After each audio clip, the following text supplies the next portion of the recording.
Welcome to yet another edition of the Stats and Stacks podcast. Where today we're going over UFC 285 Jones versus Gane.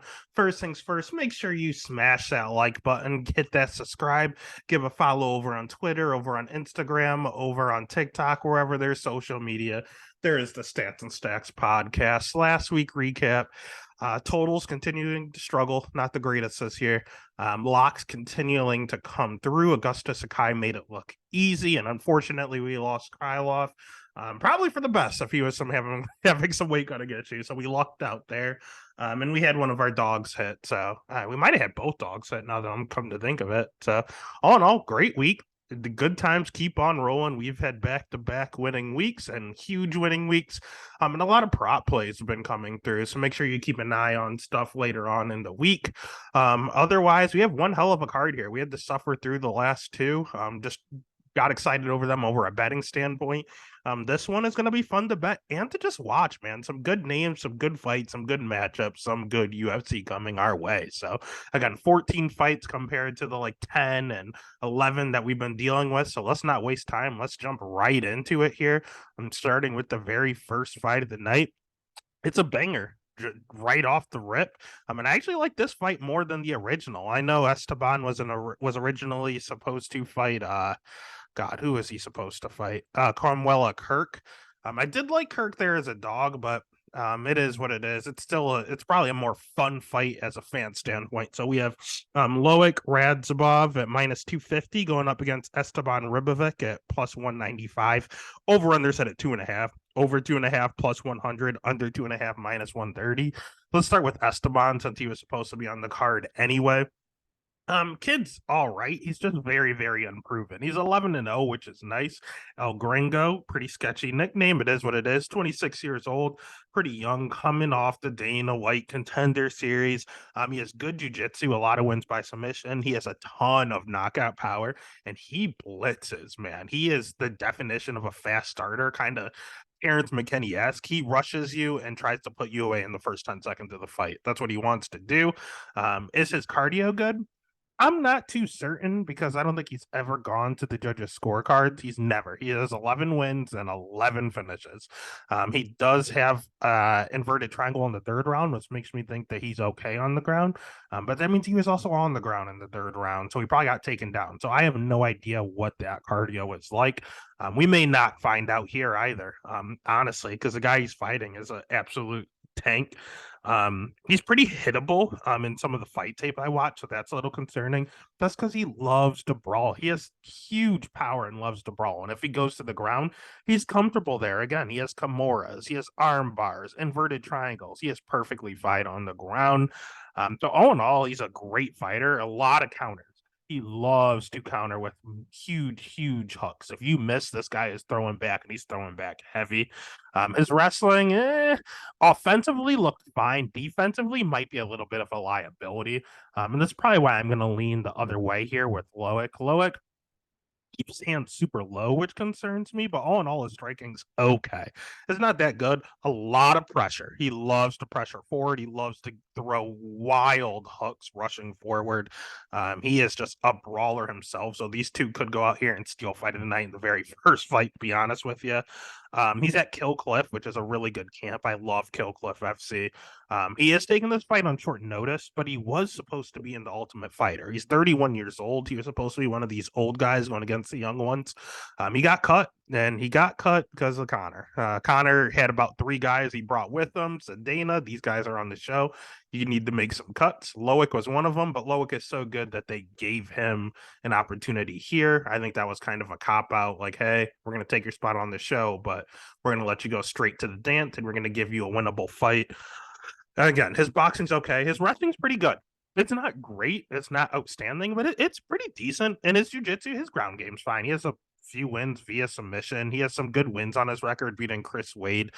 He's a guy that he fought Natan Schultz. Alex Martinez is that guy is good, and he lost to him. He only has good losses on his record. He's experienced, man. He's 31 years old, making his debut here. He was a PFL finalist twice.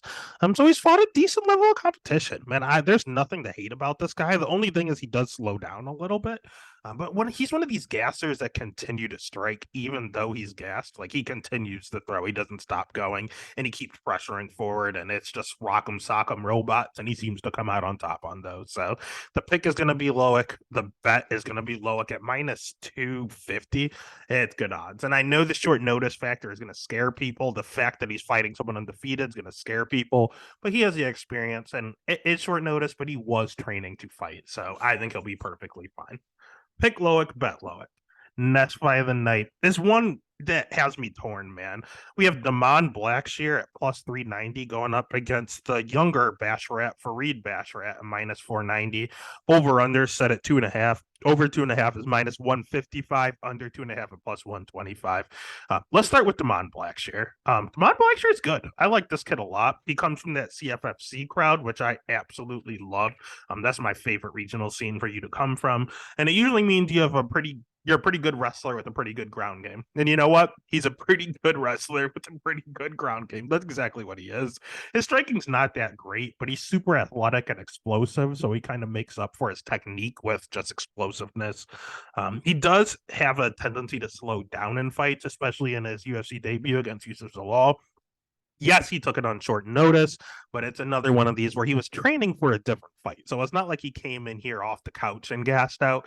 He was actually training every day for a fight and he still gassed out. So his cardio does leave a little to be desired. And you want to talk about good losses. Danny Sabatello's good. Pat Sabatini's in the UFC.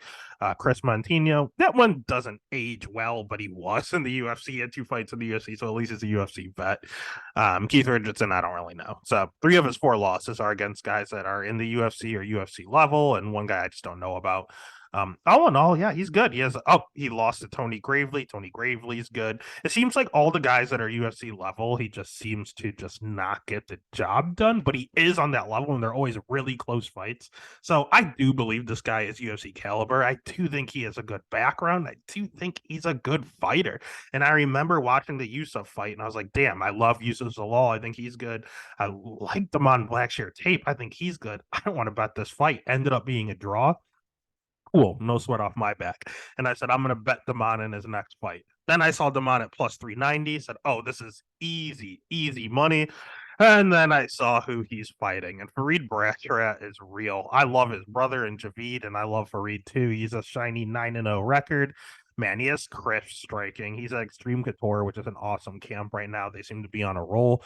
He can do it all, man. He has sneaky good wrestling. His wrestling's very good. His striking is very good. I think it's actually better than Javid's.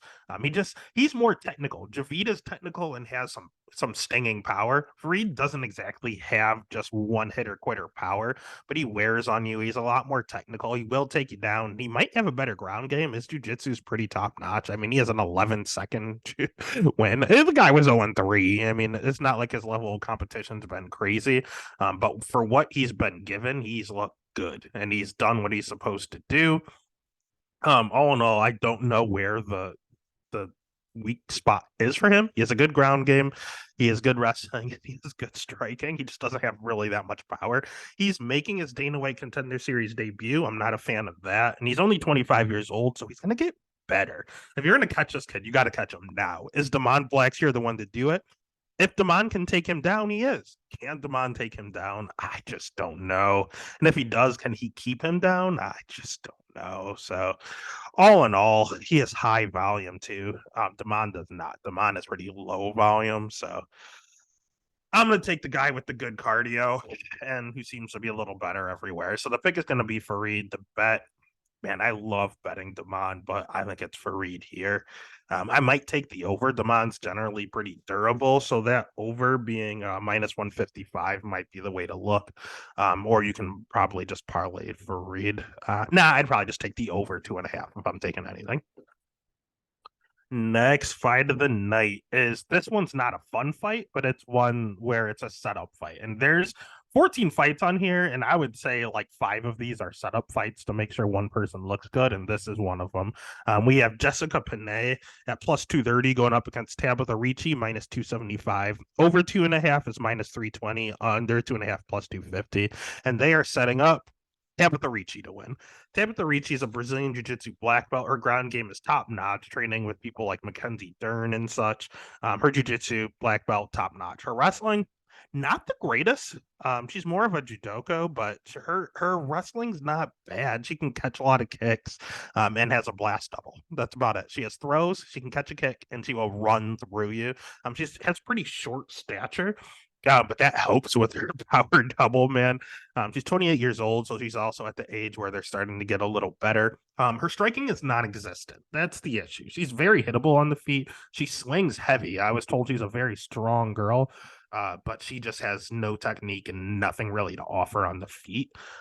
She's extremely hittable. She was not able to take down Manan Farrow. Don't get me wrong. She took that fight on short notice, up a weight class against someone who might fight for a title next. So badass trying to do so. But she got standing TKO'd. Like, she got put out on her feet because she couldn't get the fight to the ground. And when she was forced to stand, she got put out. So striking, again, is her weak spot. The thing with her, she's kind of hot, so the UFC is going to try to push her. They're going to push all the pretty girls and try to get them as many wins as they can, as they deem them marketable. So how do you get Tabitha Ricci a fight? All she can do is grapple. What do? You give her 40-year-old Jessica Panay. Jessica Panay's 40 years old. She's rocking a 40% takedown defense. So you shoot 6 takedowns, you're getting 4. You're getting you shoot 10 takedowns, you're getting 6 of them. So that's pretty. Her takedown defense is not good. Her jiu-jitsu is. So they are playing with fire a little there. But here's the thing. The only worse striker in the division than Tabitha Ricci is Jessica Panay. Jessica Panay has absolutely nothing on the feet. Will she have a 5-inch reach advantage? Absolutely. Will she be taller? Absolutely. What's an easy way to get a takedown if you're just shooting a single or a double? If they have really lanky legs and you're the shorter fighter. So they literally gave her, they gave Tabitha Ricci, a really tall girl with 0 striking and 0 takedown defense. That's 40 years old. This is the definition of a setup fight. So Panay's also low volume in case for whatever reason Tabitha couldn't take her down. Panay never throws anything. So she could even win at the feet if she wanted to. And to top things off, Panay's very hittable on the feet. She gets hit a shit ton. She gets hit like 4.5 significant strikes compared to dishing out 2. So she's getting more than doubled on the feet. So there's no way I see Panay winning unless she's catching her with something on the ground. That's the only. She's not getting a knockout. It's something real fluky would have to happen, or she would have to tap her out. And again, Ricci's a black belt, and she'll probably be on top because Panay doesn't shoot takedowns. So the pick is going to be Tabitha, and minus 275 for a setup fight is pretty nice. So the pick is Tabitha. The bet's going to be Tabitha. She's going to be the anchor of a lot of my parlays. Next fight of the night is a fun one, man. I just don't understand, to be honest with you. This one is going to make or break because I don't buy into the hype at all. We have Mana Martinez at plus 245 going up against Cameron Simon at minus 295. Over 2.5 is minus 120, under 2.5 minus 110, almost a straight pick 'em. And I'll be frank with you, I've seen the kid Cameron Simon. I've bet on Cameron Simon. I've won with Cameron Simon on his Dana White Contender Series fight and his UFC debut. And I'm telling you right now, this 22-year-old kid is not that good. I don't understand why he's a minus 295, minus 300 favorite. He should not be. He's 22. His striking is good. He has pretty good striking, but he just doesn't always let his hands go. He's rocking a 40% takedown defense. That's not a good look. His schedule, dude, he's fighting some pretty shaky guys. I mean, yeah, you're not going to fight. You're not going to fight world beaters when you're 20 years old on the regional scene. I understand. 0-2, 0-2, 4-3, 4-4, 8-7, and then he fought Josh Wang Kim. Josh Wang Kim is good. Here's the problem: he doesn't have the greatest cardio, and he just isn't really. I don't know, man. He's a killer, and he just kind of fades. If you stand in front of him and you don't go away, he starts to panic. Josh is one of those one of those training partners who probably looks like he's top five in practice, but then when you go out to the actual fight, just kind of shells up, like Mike Pyle. So, I mean, at this juncture, that was a pretty interesting contender series win. And then he fought a Steven Kozlow on short notice. The kid took the fight on like a week's notice, and he won a few rounds. Man, I think Steven Kozlow he might have been winning the fight if Cameron Simon didn't get the finish, and it was sloppy on the ground. Simon is not good on the ground. He knows what to do. He just grows a little complacent on the ground, and then when he goes for stuff, he's submission over position, and he'll go for a crazy armbar or a triangle and give up position quickly, and that's just not the thing to do. I think he's 22 and he fights like he's 22. And my biggest thing is he was supposed to be a sacrificial lamb. He was going to fight Ronnie Lawrence, and this was another setup spot. This is a setup spot for Ronnie Lawrence. Ronnie Lawrence had to withdraw, so now they're stuck with Cameron on the card. What do we do? Let's just give him someone for accepting the Ronnie fight. Who do they give him? Mana Martinez. Now, what I will say is Mana Martinez is rocking like a 30% takedown defense. So neither one of these guys can wrestle. Neither one of them generally shoot. I have seen Mana shoot in a few fights. He did it in his Guido fight. He did in his Brandon Davis fight. And he got some takedowns. So if anyone's going to get top control, it is Mana Martinez. Who's better on the feet? I don't know. I think it's a wash. I truly do think they're tied on the feet, but Mana has a hell of a lot more power. And what are the judges looking at right now? Damage. And he's only 26 years old. So he himself is going to continue to get better. The thing with Mana is he's one of these glory MMA guys who now has to just struggle to find a new camp. So I'm not a fan of that. He's also taking the fight on short notice and he has a tendency to slow down in fights. I'm not a fan of that. So he does have some red flags going into this fight, but plus 295 on who could be the better striker in a battle of strikers, the guy who definitely has more power, who has more UFC experience, who has more fight experience. How do you not go with, and the guy that will mix in wrestling? Yeah, he has all the things you want in a close fight. The only difference is the odds aren't reflecting a close fight. Yeah, he's fucked up. He got tapped out by Draco Rodriguez. It didn't look good. He got dominated by Ronnie Lawrence. Ronnie Lawrence is good. But he also has good wins on his record. This is a guy that knocked out Ricky Tertios. This is a guy that knocked out Jose Johnson. Both of those guys are in the UFC. Like this, Brandon Davis is a good fighter. Yeah, it was a sketchy win, but it was a split decision. But he won nonetheless. So he's fought the better guys. He has more power. Might be the better striker in a battle of strikers, and he's plus 245. There's no way I'm not betting Mana Martinez here. So the pick is Mana, the bet is Mana, and if I'm wrong, that's fine, but you don't pass up on these odds. Next fight of the night, we have another setup fight. We have Ian Machado Gary at minus 620 going up against Kanan Song at plus 400. Over under set at 1.5. Over 1.5 is minus 130. Under 1.5 at plus 100. Let's start with Ian Gary because he's not here to take part. He's here to take over.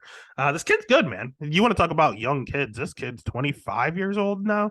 Yep, freshly 25 over at Killcliff FC. Again, a great camp.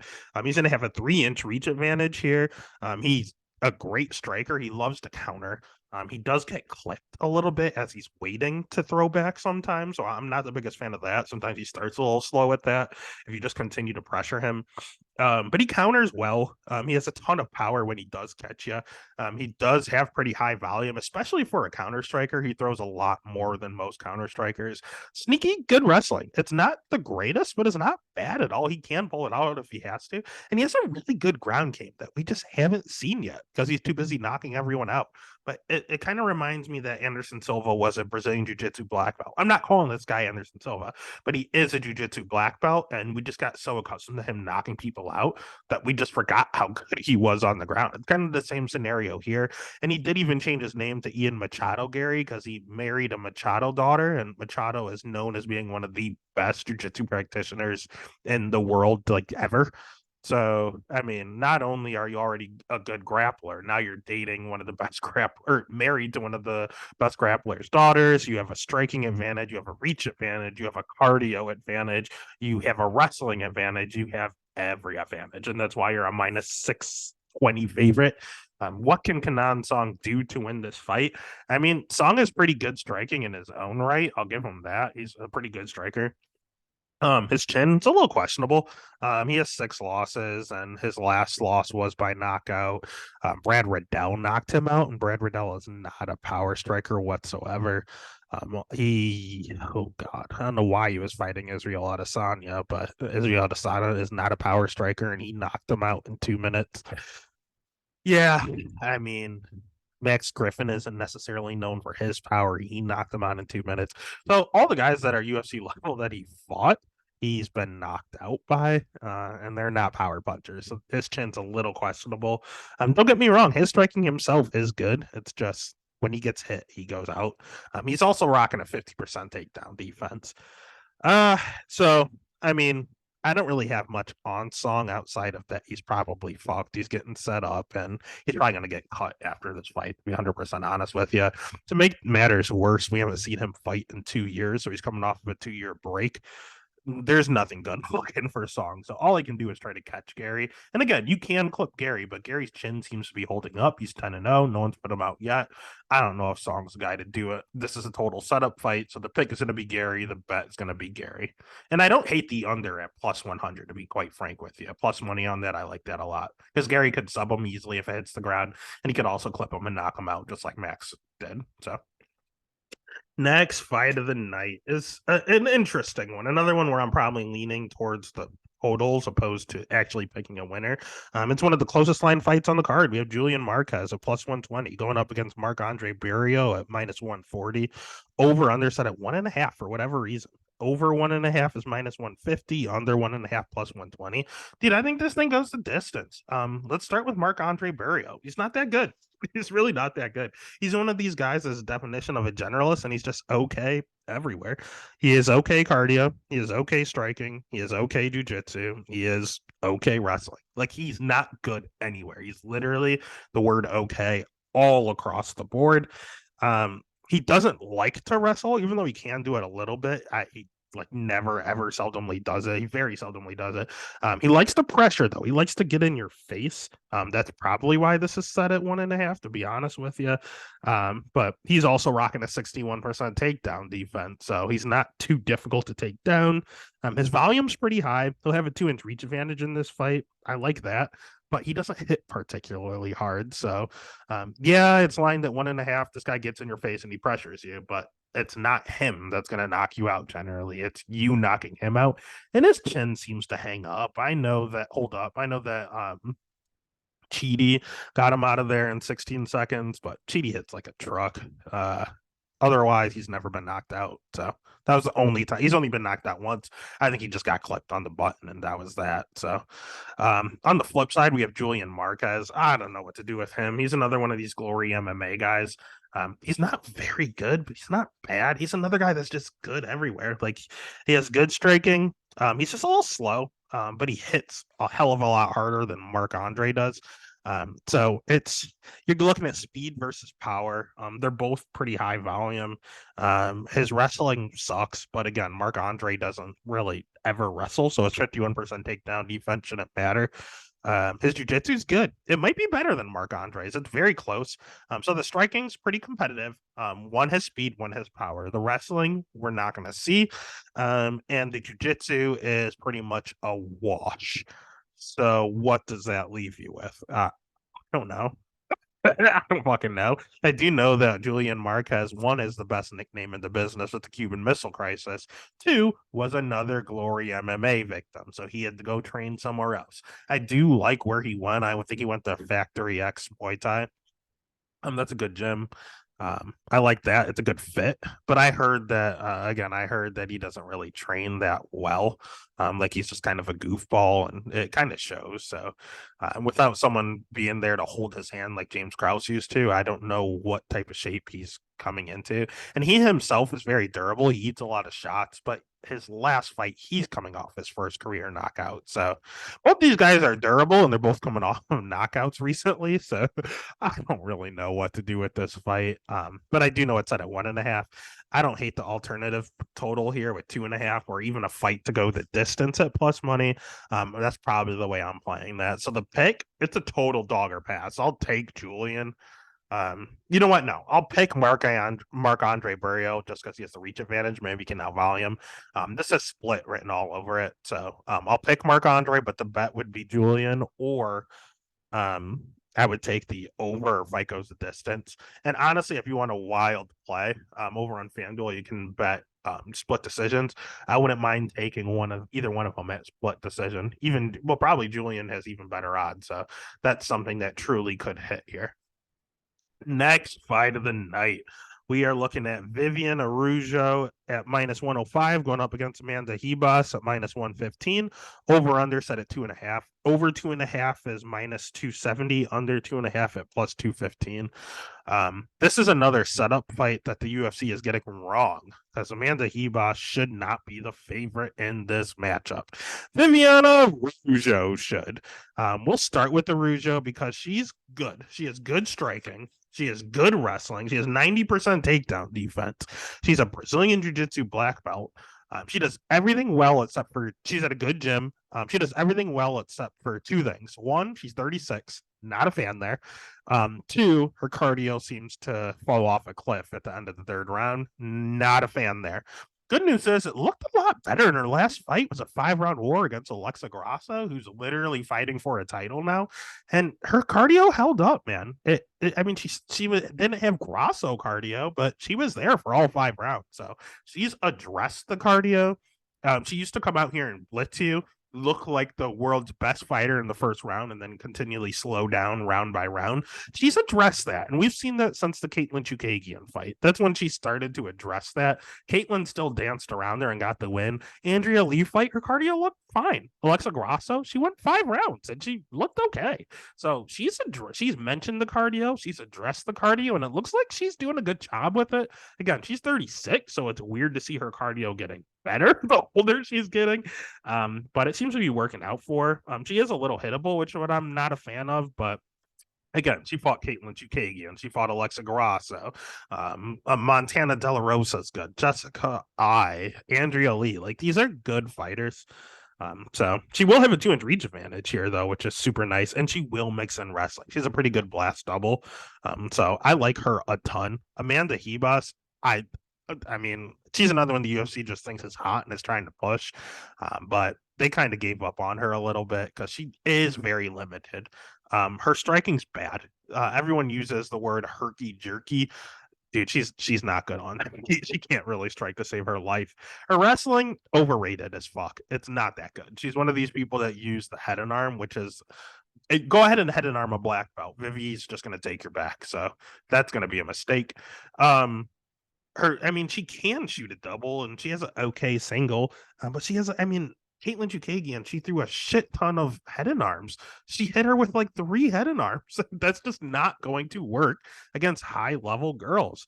Her jujitsu is top notch. Don't get me wrong. She's a black belt herself and she's very good on the ground. I mean, she took Mackenzie Dern down and stayed safe the whole time willingly. The only thing is, one, she generally fights at 115 pounds. I know her last fight was against Chooks, and Chukagian is a top 2 girl in the division. Top 3 now, maybe. Top 4 now, maybe. But Amanda Ribas stayed tough with one of the top 5 girls in the weight class. So that was just a confidence booster that made her feel like she should stay here. She pressures you, but she doesn't throw much on the feet or doesn't have a ton of power. She just kind of pressures you, tries to get the takedown, and rely on her jiu-jitsu. Problem is, as she's pressuring you, she's there to get hit. And when she gets hit, it doesn't look good. She got rocked by Chukagian, who has 0 power. She got rocked by Verna Jandaroba, who's one of the worst strikers. She got knocked out by Marina Rodriguez. So, like, she got rocked by Ronda Marcos. Whenever she gets hit, she does not react well. She does not like to get touched in the face, ever. So that really isn't a good look fighting someone as strong and powerful and as crisp as Vivi is on the feet. And if they go to the mat again, Viviana's a black belt. She's fine on the ground. And if she tries to head an armor, God, good luck.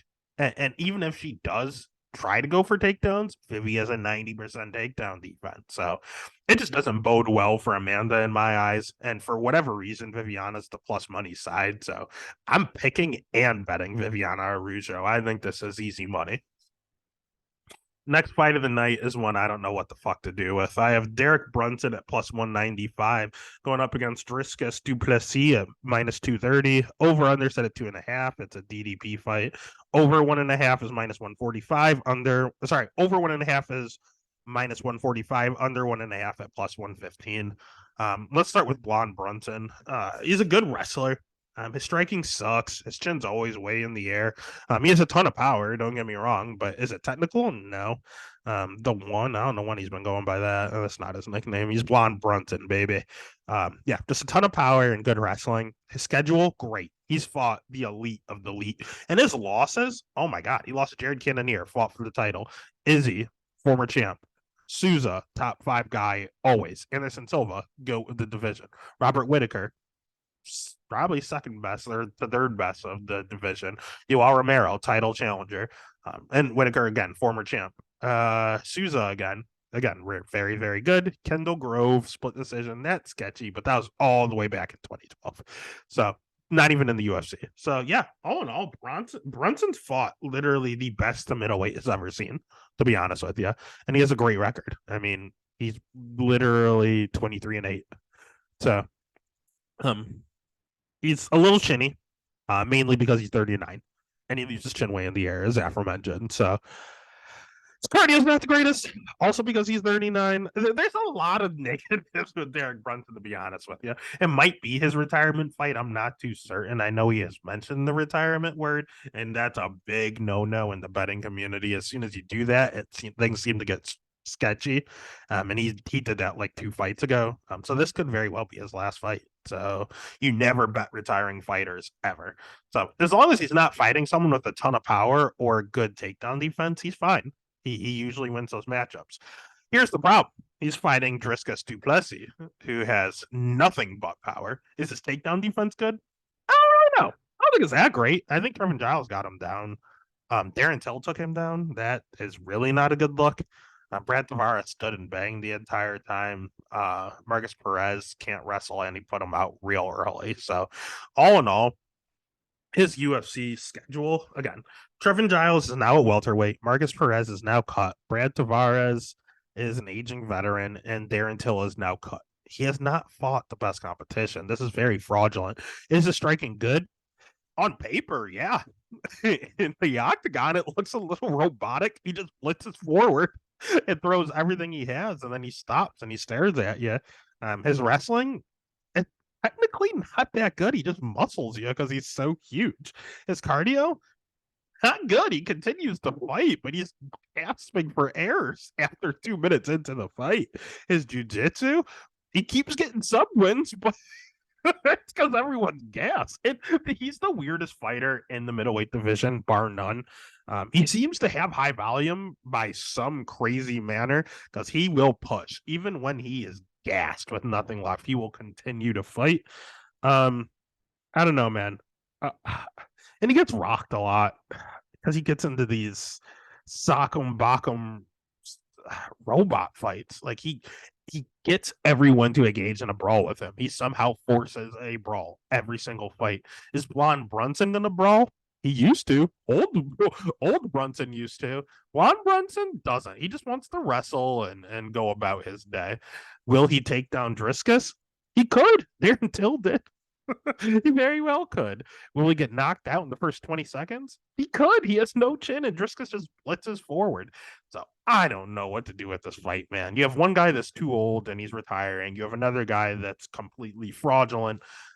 I just want to bet against both these guys in their next fight. If Derek has another one, and if Driscus wins or loses, really. The pick is going to be Driscus. The bet may have to be Brunson, man, just because I don't. Darren Till took him down. Brunson's definitely going to try. And if he gets him down, that's also going to wear in his gas tank. So I don't know. God, this is a total stay away fight. If you have to bet it, it's dog or pass with Brunson. And that's all you can do there. Next Friday the night is another landmine that you should probably stay away from. I stepped on the grenade and I'm going to take a shot for whatever reason. Something is compelling me to do so. We're going to go ahead and take Cody no love Garbrandt minus 170 against Trevin Jones at plus 145. Over 1.5 is minus 140. Under 1.5 at plus 110. Let's start with no love, man. Former champ. Good striking, extremely fast. That's the first thing anyone will talk about is how fast his hands are, and he packs a punch in that striking, man. He's very fast and very powerful. He has really good wrestling. You never really see it. You've seen it in the Rob Font fight, but Rob is really bad takedown. So I think he takedown defense. I think he knew that. KKF, you didn't really see it. He just got blitzed. A Sunsaw, we didn't really see it. Pedro Munoz, no, we really only saw his wrestling in the Rob Font fight. His wrestling's good. He's former state champ in Ohio. The problem with Cody is everyone's going to say the same thing. He's hittable and he's chinny. His cardio, it's all right. It's not the greatest, but it's okay for a 3-round fight. He can handle that. He did slow down when he went all 5 with Rob, but this fight is only 15 minutes. He can go a hard 15 minutes. He's a lot better when he's moving forward. When he's backing up, he grows a little hesitant and he doesn't really throw. It's weird. He's not the greatest counter striker. He needs to just go first. It's just he's been fighting awkwardly because he doesn't want to go first. Because every time he does and he gets countered, he gets put out. His chin is bad. His chin is very, very bad. I don't know how this guy made it to a title. He cannot take a shot to save his life, and he's aware of that. The fact that we saw him go out there and drop a weight class, hoping they hit less hard. The fact that we saw him go out there and wrestle, just his last 2 fights are showing that he knows his chin is a liability, and we know it. He knows it. His opponent knows it. So when he fights a power puncher, he is in some serious trouble, and he's fighting Trevin Jones, who his 2 UFC wins are by knockout, but he's a fraud, man. He is not some sort of death touch guy. His power is not what people think it is. They got fooled. They got tricked. He is a fraud. He's a jiu-jitsu guy. Most of his wins are by sub, not by knockout. And the guys he knocked out, Timur Valiev, isn't really known for having the best chin. Mario Batista Timur and Batista both basically 10-8'd him in the first round, and then they got clipped. He was getting absolutely killed, and I think Cody can do the same thing. Just pray to God he doesn't get hit. Trevin Jones is also taking this fight on short notice, and I don't like his mindset coming into the fight. Fighter interviews, he said, I'm taking this fight because the UFC was talking about cutting me. Then this opportunity arose, so I'm going to go on here. I'm going to save my job real quick. Like, he's basically saying he was getting cut, so he had no choice but to take the fight. I don't like that. I don't like that at all. I want my fighter to be confident, not say he's about to get cut, so he had to take a fight or he may never get another chance. Like that doesn't sound like that sounds like you're going in there with just praying you catch him with something. And I want absolutely no part of that. Don't get me wrong. His 3 losses are to Ronnie Barcelos, who's a stud. David Bashrat, stud. Said Yukub Kakramanov, stud. All 3 of his wins, or all 3 of his losses, are these guys are great. His wins, Mario Batista, stud. Timur Valiev, stud. So I don't know why he has to have such a hard schedule, to be honest with you. But Cody Garbrandt's a former champ. He's not easy either. I wouldn't put him in the stud category anymore, but he's still good. He's the better fighter than Trevin Jones. Trevin Jones is low volume. Trevin Jones is 66% takedown defense. Trevin Jones is hittable. All he's been relying on, and Trevin Jones will have a 5-inch reach advantage, I'll give him that. All he's been relying on is counter striking and catching you. That's all he can do. You beat the shit out of him. You let your guard down for 1 second and he catches you with a counter. That's how he won his first 2 fights. He's not a power puncher. Look at his record. Rear naked choke. He did win with punches a little earlier, actually, about 3 fights before he got into the UFC. Split decision, rear naked choke. So he had 2 knockouts before the UFC and 2 in the UFC. The man has 4 knockout wins. He has 13 wins. Most of his wins are decision and submission. But he's not a knockout guy. It's just circumstance currently. So don't fall for the fraudulent Trevin Jones, who's just there for a paycheck, who he said himself. So the pick is going to be Cody. The bet is going to be Cody. I don't hate a lot of people. I've actually heard this twice. Cody by decision. There is a chance Cody goes out and wrestles. Again, Trevin has 60% takedown defense. Cody knows if he loses, he's probably getting cut. He knows Trevin just counters and tries to put you out. How do you prevent getting knocked out? By getting a takedown. Is he the better wrestler? Absolutely. Can he do that? And will he do that? I don't know. I know he's not going to tap out Trevin. Trevin's the better jiu-jitsu guy. So that leads us to decision. And Cody by decision is plus 450. Not a bad shot. So the pick is going to be Cody. The bet's going to be Cody. I'm not parlaying that. Minus 170, not it's weird to play by itself, but you could also try to chase that decision prop if you want. It's not the worst look. Otherwise, you should probably just stay away from this fight. Next fight of the night is the first fight of the main card. And here we are back to the sacrificial lambs. We have Jamie Pickett plus 850, Bo Nickel minus 1400. And the last time I checked, he was at minus 2100. So the Bo Nickel hype is continuing to grow. Over under set at 1.5, over 1.5 plus 210, under 1.5 minus 265. That number is also ballooned. This fight's basically unbettable, and that's because of Bo Nickel. Bo Nickel is 3-0. But he is a world-class wrestler. The man is a 3-time national champ in college. He wrestled a little bit in the Olympic qualifiers. He's training at ATT, so he's at one of the top gyms. He's doing everything right, man. He's 27 years old. He's learning on the job, and he's just strong. He's fast. Phenomenal wrestler, jiu-jitsu, top-notch, purple belt already. Already going against like Gordon Ryan in some jiu-jitsu competitions. I mean, that's not easy to do. The kid's good. And when it comes to his fights, I mean, first round knockout in 30 seconds. He has another knockout in amateurs. So he hits extremely hard. His striking it's a little, you can only see so much.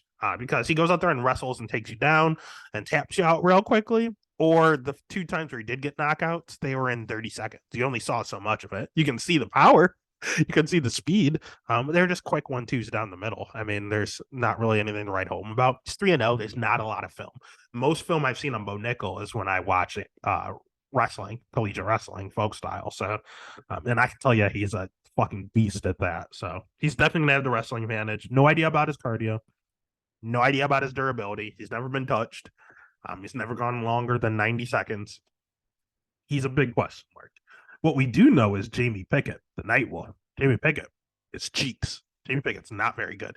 He himself said, I'm okay everywhere. I'm an okay striker. I'm not great. I'm an okay wrestler. I'm not great. I'm an okay jiu-jitsu practitioner. I'm not great. He said this, not me. He said this today at his interview. So I agree with him. Don't get me wrong. I think he's just a generalist as well. He will have a 4-inch reach advantage. That's nice. That's the only advantage he has. He's a sacrificial lamb. We don't have to spend much time on here. He's lost his last 2 fights. He got finished in both of those. His wins in the UFC are against Laureano Staropoli and Joseph Uglyman Holmes. Not impressive wins whatsoever. Jordan Wright knocked him out. Not a good look. Tafon Inchquid knocked him out or beat him. Not a good look. Dennis Talulian, not that great. Kyle Dawkins is okay, but he's been struggling as of late. Yeah, every Punahani Soriano has kind of been struggling. Yeah, he has nothing good here. So the pick is going to be Bo. The bet, fuck if I know. Everything is juiced. You can even do round 1. It's like minus 300. So pick is Bo. Bet nothing. Can't bet it. Unbettable. Next fight of the night. We have a lock, man. We have Mateusz Gamrot minus 210 going up against Jalen Turner at plus 180. Over under set at 2.5. Over 2.5 at plus 115. Under 2.5 at minus 145. Let's start with Mateusz. He's good, man. He's very, very good. He's 21-2. His 2 losses to Guram Kutulate, who's actually very good and underrated. His other loss to Beneil Dariush, who is going to fight for a title after Charles if he wins. Then he's obviously very good. Yeah, man, guy, world-class wrestling. Very, very, very good wrestling. His striking, pretty decent. It's not great, but it's serviceable. His jiu-jitsu, very good. Black belt, rolling around with Benny, rolling around with Zaruki, and his cardio, good. Really good cardio, especially for 3 rounds. I know he looked a little tired in his last fight against Benny, but Benny and him were scrambling for days. There was a lot of energy exuded. And I know he did that too with Arman Tsarukyan, and he did it for 5 rounds. Even when he's tired, he keeps going, man. This guy is a cardio machine. And again, his losses are to good guys. There's nothing wrong with this guy. The problem I have with him is that he's taking this fight on short notice, and the fact that he's fighting an absolute monster in Jalen Turner. Jalen Turner is 27 years old and improving. Jalen Turner has good striking. He has good jiu-jitsu. He's going to have a 5-inch reach advantage here. His wrestling, it's all right. 77% takedown defense. Volume, pretty high. My problem with Jalen Turner, and the reason I'm going to bet against him, is because of his takedown defense. Everyone says, "Oh, well, Matt Frevola caught him young. Matt Frevola caught him in his second ever fight, or something like that." Where was Matt Frevola? He fought Luke, then he fought Potter, then he fought Frevola. So it was his third fight. Oh, it's a second fight at lightweight. He was a young kid. It was 4 years ago, so he's 23 years old. Everything they're saying is correct. Here's my issue. He's looked like a world beater his last few fights. The guys he's fought, Josh Kulabau, he's not the worst, but he's not top tier. Brock Weaver, cut from the UFC. Euros Medic, not good. Jamie Malarkey, not that great. Brad Riddell is kind of struggling right now. So he didn't really fight the greatest of competition. Again, Mateusz is fighting Beneil Dariush. He's about to fight for a title. Jalen Turner is fighting Brad Riddell and Jamie Malarkey. Two different levels. And here's the thing. Jamie Malarkey took him down and controlled him in the first round of that fight. So you can say, hey, he got taken down and bullied when he was a young kid, when he was 23 years old. That Jamie Malarkey fight was a year ago. And Jamie did the same thing in round 1 before he got caught. Mateusz has never been knocked out. So if he doesn't put him away with a crazy knee or something like that, I can see the Frevola and I can see the Jamie Malarkey happening all over again, only for an extended period of time. Jamie couldn't keep it up. Matt Frevola could. Mateusz is a better wrestler than both of them, and is more durable than both of them. He's better on the ground than both of them. So what makes you think that he can't do it? Minus 210 odds, I love. That's pretty good volume, and he's going to be in a ton of my parlays. Him and Tabitha, top ticket, baby. So the pick is going to be Mateusz. The bet is going to be Mateusz. Then that takes us to the Jeff Neal Shavkat fight. Shavkat Rakhmonov is minus 490. Jeff Neal plus 390. Over under set at 1.5 because it's a Shavkat fight. Over 1.5 minus 115. Under 1.5 minus 115. Straight pick 'em. Let's start with Shavkat. 16-0, real deal, dude. Yes, he has good striking. He has good jiu-jitsu. His wrestling's okay. It's a little overrated. It's all right. Very low volume, but he's very precise when he strikes. So it's weird. He doesn't throw a ton, but he hits you every single time he does. He's gonna have a 2-inch reach advantage here. He has a ton of power. He has 16 wins and 16 finishes. The dude's an absolute killer, like a literal trained killer. His cardio we don't know about because he never really goes into the third round. I don't think he's ever seen a third round. He's had a few second round wins. He's never gone to the third round. So his cardio is actually a mystery. We don't really know, to be frank with you. In the UFC, Neil Magny is not the same guy he used to be honest with you. So that win over Neil does hold weight, but not as much as people are giving it credit for. Carlson Harris is a better win than Neil Magny, in my opinion. Carlson Harris is good. But he's inexperienced and he has his limits. He's a little one-dimensional on the feet. And Carlson got put out with a spinning back kick that was pretty rough. Michael Pizarras is not what he used to be, man. He's just a little itty bitty guy from a wrong era.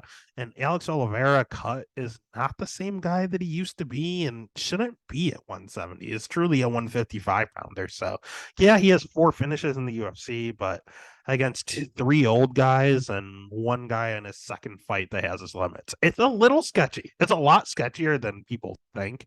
Don't get me wrong. I'm not saying Shavkat's good or bad. He did what he was supposed to do. He's an absolute killer, and he has no weaknesses outside of his low volume, and we have no idea about his cardio.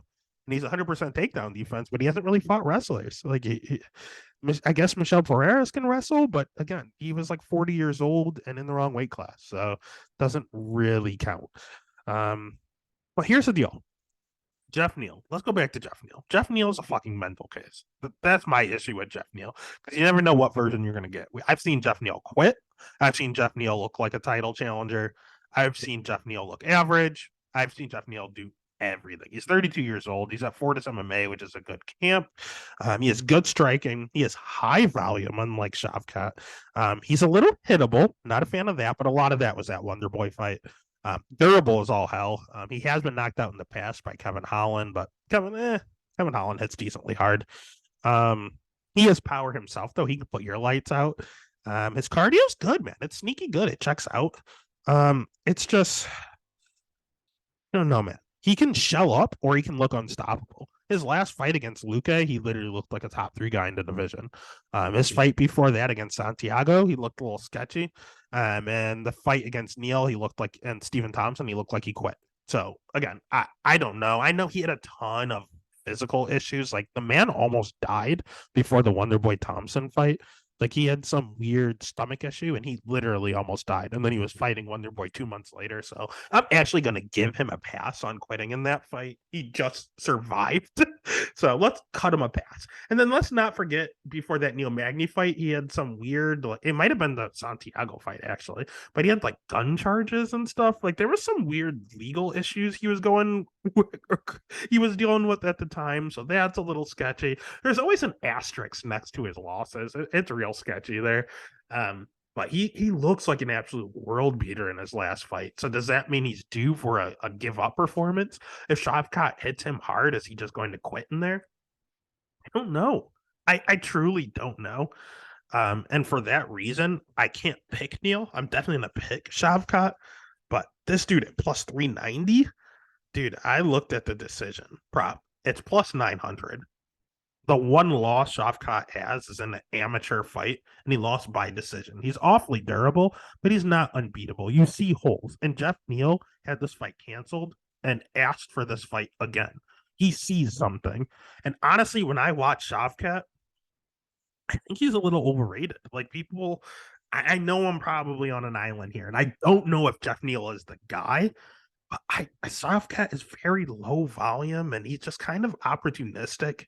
His competition in the UFC isn't as good as people think. Like there's always an asterisk next to these guys. And yeah, he's big and intimidating, but what if he's one of these Josh Wang guys where he's beating the shit out of you, but if you're just still standing in front of him, he panics? Like, what if he's that guy? Because he's never dealt with it in his 16 fights. He's going to come across someone that is a phenomenal wrestler and puts him in a bad position, or he's going to come against someone that is still standing there in front of him when he hits him with his best shots. Is Neal the wrestler? No. Is Neal the durable guy that's going to fire back with more volume and just as much power? Very good, Jeff Neal is. Neil Magny, Jeff Neal is not, but we don't know what version we're going to get. So, in the off chance we get Vicente Luque, Jeff Neal, I'm taking the plus 900. So, the pick is going to be Shavkat, and I don't care if I'm on a fucking island. I'm taking Neal by decision at plus 900, and let's get paid. Next fight of the night, I'm not going to go crazy. We have Valentina Shevchenko at minus 610 going up against Alexa Grasso at plus 460.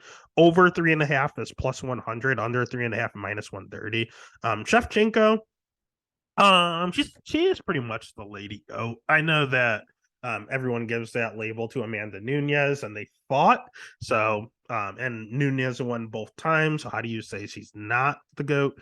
I understand that. But Shevchenko, man, she was up a weight class doing that. And the one was a split, and a lot of people thought she won that fight. So it is what it is. At flyweight, she's basically unstoppable. Tyler Santos went out there. Again, that one went to a split. Rewatching it, at first I thought Tyler won. Rewatching it, I still think Tyler won, but I understand the Shevchenko decision, and I don't think it's a robbery any longer. Valentina, phenomenal striking. She counters a lot, so it leaves a little desired. I wish she went forward a little more, but she's the best counter striker in the division. Her wrestling sneaky good. She can take you down if she wants. She's got a good body lock takedown. Her jiu-jitsu sneaky good, man. She has a few submissions on her record, and she loves the crucifix division, whether she's getting a submission from there or just pounding out from there. She's an absolute killer when she sees blood. Cardio, top notch, never gets tired. In that Tyler Santos fight, she went out there and dominated in the 5th round, championship rounds. Yeah, she has no holes outside of her 70% takedown defense. And again, a lot of that is Tyler Santos and Amanda Nunes. And I mean, they're both probably two of the best wrestlers.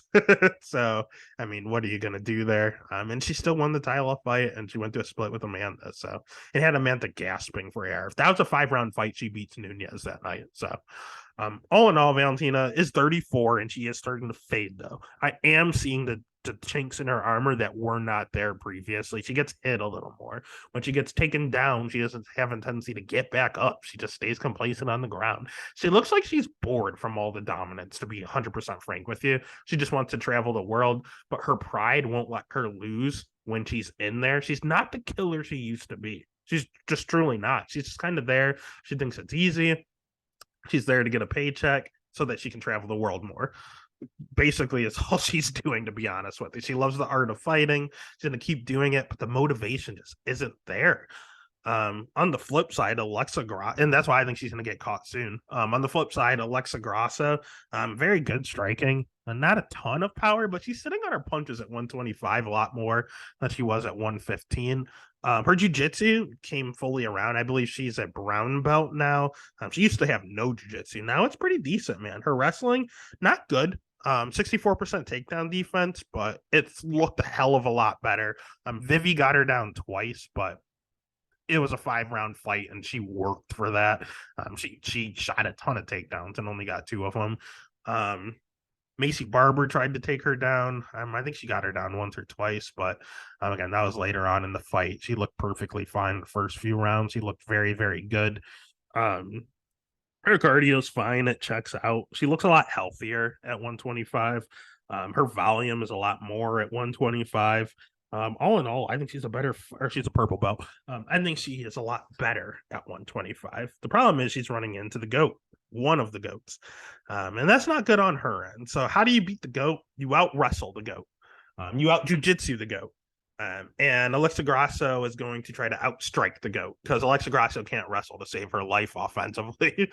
We've never seen it. And defensively, she's a little bit of a liability at times. I think Valentina's the better striker.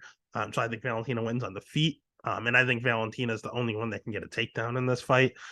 So she can win on the ground. So, I mean, it's going to be Valentina. The pick is going to be Valentina, the bet. I don't hate the over. Alexa Grasso's Mexican. Mexicans don't get knocked out. Over 3.5 isn't the worst at plus money. I'll probably look at that direction, because I'm not betting minus 610 or even like minus 700, but I think it got steamed up too. So the pick is Valentina. The bet's probably just going to be the over, because it has plus money next to it. Over 3.5. Then that takes us to the main event. Again, if you haven't already, make sure you smash that like button, hit the subscribe, give a follow over on Twitter, Instagram, over on TikTok, wherever there's social media, there is the Stats and Stacks podcast. But we're moving on to the reason we're here, folks. Jon Bones Jones, minus 165, up against Cyril Gane at plus 140. Over 4.5, minus 140, under 4.5, plus 110. Let's start with Gane, because he has phenomenal striking. His jiu-jitsu, it's all right. We've seen him get a toe hold. Cool. It was Dontel Mays. It is what it is. All in all, his jiu-jitsu is just okay. He only started MMA in 2018, so it's only been 5 years. This is already his second time fighting for an interim belt. The man's an absolute stud. He has a huge Muay Thai background, so it's not like he's new to the fight game, just new to mixed martial arts. He's 32 years old, so he's basically in his prime. 55% takedown defense, and that's basically all Francis, and that's the issue. He has high volume. He's not necessarily a killer, not a ton of power. He does have knockouts over Tai Tuivasa and Derek Lewis, but that's more of an attrition thing. JDS was old at the time. JDS won the first round against him. Like, let's not forget, back on the JDS fight, I bet JDS. I've looked at his record before here and said, Cyril might be a little bit of a fraud. If you get the right guy, I think he could be a little fraudulent. And sure enough, we got that guy in Ngannou, because Ngannou lost the first 2 rounds, decided I'm going to wrestle with the torn ACL, and got every takedown he wanted imaginable. So that's all you're going to hear. John Jones has to wrestle to win this fight. John Jones has to wrestle. Volkov won a round striking with him. Junior Dos Anjos won a round striking with him. You can beat this guy. Taito Ivasa won a round striking with him. He knocked him down. You can clip this guy. He's great on the feet. Don't get me wrong. The footwork's nice. He dances around and paws at you, but he's going to lose one massive thing that he always has in his fights, and that's a reach advantage. He's not going to have a reach advantage in that fight. So as he tries to dance around, John can still hit him. So that's a little concerning. Is he durable? Yeah. Ty hit him with a huge shot and he ate it. It is what it is. But it's not like he's unstoppable on the feet. He can outpoint you on the feet, but he's not unstoppable. And his ground game is a liability. It truly is. On the flip side, John Jones hasn't fought in 3 years. He's never fought at heavyweight. He's 35 years old now. He lost the huge reach advantage he only has. It's only 3.5 inches here, but it's still a reach advantage. He still has a jiu-jitsu advantage. He still has a wrestling advantage. John Jones took down Daniel Cormier, an Olympic wrestler. What makes you think he can't take down Ciryl Gane? Like, he should be able to easily. Will John Jones take him down? I have no fucking clue. No one knows what John Jones is going to do outside of an oblique kick and an eye poke. No one knows what the fuck John Jones is going to do. He keeps striking with Dominic Reyes and Thiago Santos as our strikers. He's grappling with Daniel Cormier, who's a wrestler. Like, I don't know, man. It's literally like he gets bored and he always wants to beat you at your own game. If you're a striker, he wants to strike. If you're a wrestler, he wants to wrestle. If you're a ground game guy, if you're a black belt like Machida, he wants to choke you unconscious. Like, that's literally what he does. He beats you at what you're good at. So Ciryl Gane's a striker. Is John Jones going to stand up and strike with him? Probably. Can he win doing that? Probably. John Jones is the GOAT, but he hasn't fought in 3 years. He's old, man. He's 35. 3-year layoff. So what I want to do is watch Tatiana Suarez. Tatiana Suarez had a clear wrestling advantage over Montana De La Rosa. She was going up a weight class, and she hasn't fought in over 3 years. That is literally what John Jones is doing right now. How did Tatiana look? She struggled a little at first, but when she got back into the groove of it, she got the finish. John Jones has never hit hard. Daniel Cormier said it himself. Jones doesn't hit hard, he kicks hard. And you know what? John Jones' training partner said the same thing. He doesn't hit hard, he kicks hard. I mean, I don't know, man. John Jones is the better fighter. It's close on the feet, to be honest with you. Wrestling, it's not close. John Jones kills. Ground game, probably not close. John Jones kills. Fight IQ, I saw Ciryl Gane drop on a leg lock in the round 5 of a title fight. Ring IQ, not even close. John Jones. The issue is it's been a 3-year layoff in a weight class he's never been at. But this is what I will tell you, and this is the reason I'm betting John Jones. One, he's the main event. A plus 140 on Ciryl is a nice edge. Secondly, if you bet Ciryl by decision, it's probably the way I'd go because John Jones is durable as all hell. He's never been knocked out, clearly. He's never lost. The one loss is a disqualification, doesn't count. And he was dominating. And the one thing I will tell you is that Ciryl Gane weighs in at like 235, 240 pounds. He predicates his fight on speed. He wants to be faster and smoother than you. He's not a huge guy, and he's not a power puncher. John Jones, when he fought at 205, he probably weighed around 230, 35 pounds on weigh-in day. And you know what? Probably Anthony Smith did too. So did Dominic Reyes. So did Daniel Cormier. So did Alexander Gustafsson. These guys probably weighed in at about 230 on fight day. Ciryl Gane's going to be about 240 on fight day. He's going to be very, very close to what John Jones is actually used to be quite frank with you. And John Jones, what is he going to weigh in at? I have no idea. As long as he can carry it around fine, he's good. He's the better fighter. He's more experienced. He's a smarter fighter. He's the fighter I'm going to bet. So the pick is John Jones. The bet is John Jones. And that is UFC 285. It's one hell of a card. It could be an absolute terror, and we could lose a shit ton of money. But I see a lot of props and a lot of winning methods that could make it very profitable. So this is going to be one of our best weeks or one of our worst weeks, and there's no middle ground. So let's have fingers crossed for the good time to continue to roll, and let's just get paid, baby. Let's get it.